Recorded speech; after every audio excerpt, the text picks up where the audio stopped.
24 na kahulugan ng tutubi kapag pumasok sa loob ng bahay. Una, kapag ang tutubi ay pumasok sa umaga sa loob ng bahay, sinasabing sinyalis ito na magiging maganda at mapalad ang takbo ng araw.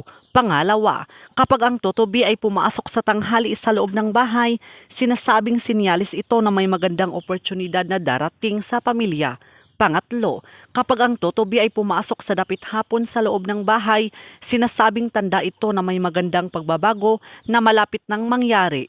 Pang-apat, kapag ang tutubi ay pumasok sa gabi sa loob ng bahay, sinasabing sinyalis ito ng isang mahalagang balita na maaaring marinig sa mga susunod na araw. Pang-lima, kapag ang tutubi ay kulay berde na pumasok sa loob ng bahay, sinasabing tanda ito ng swerte, paglago at pagkakaroon ng bagong pag-asa. Pang-anim, kapag ang tutubi ay kulay brown na pumasok sa loob ng bahay, sinasabing sinyalis ito ng dagdag na kita o biyayang pinansyal.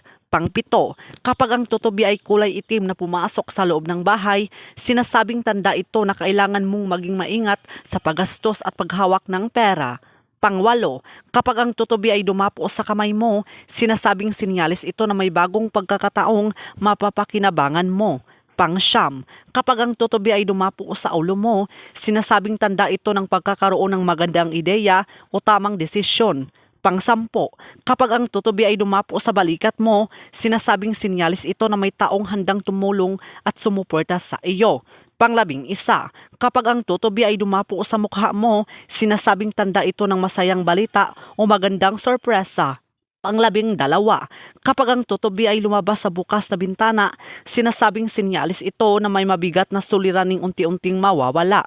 Pang-13, kapag umiikot ang tutubi sa loob ng bahay, sinasabing tanda ito ng paparating na pagbabago sa buhay ng mga nakatira roon.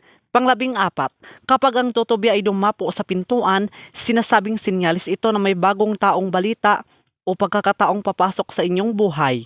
Pang-15, kapag ang tutubi ay dumapo sa bintana, sinasabing tanda ito na may magandang balitang paparating mula sa malayo. Pang-16, kapag ang tutubi ay dumapo sa halaman sa loob ng bahay, sinasabing sinyalis ito ng pag-unlad at pagdami ng biyaya sa tahanan. Pang-17, kapag pumasok at agad lumabas sa loob ng bahay ang tutubi, sinasabing tanda ito ng mabilis na pagdating at pag-alis ng isang pagkakataon.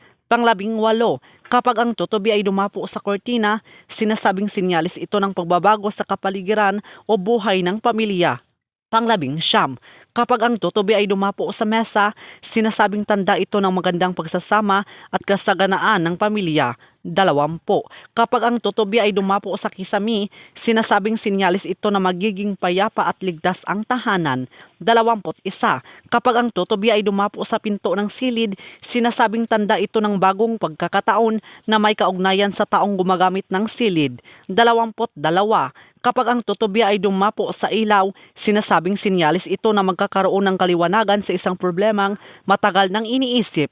23, kapag ang tutubi ay hindi lumabas agad ng bahay, sinasabing tanda ito na may mahalagang pangyayaring malapit ng maganap. 24, kapag paulit-ulit na pumapasok ang tutubi sa loob ng bahay, sinasabing sinyalis ito na may malaking pagbabago o mahalagang balita na paulit-ulit na ipinapaalala ng kapalaran. So yun lang po mga kaibigan, so please do subscribe and hit the notification bell para ma-update po kayo sa susunod na mga videos. Maraming salamat.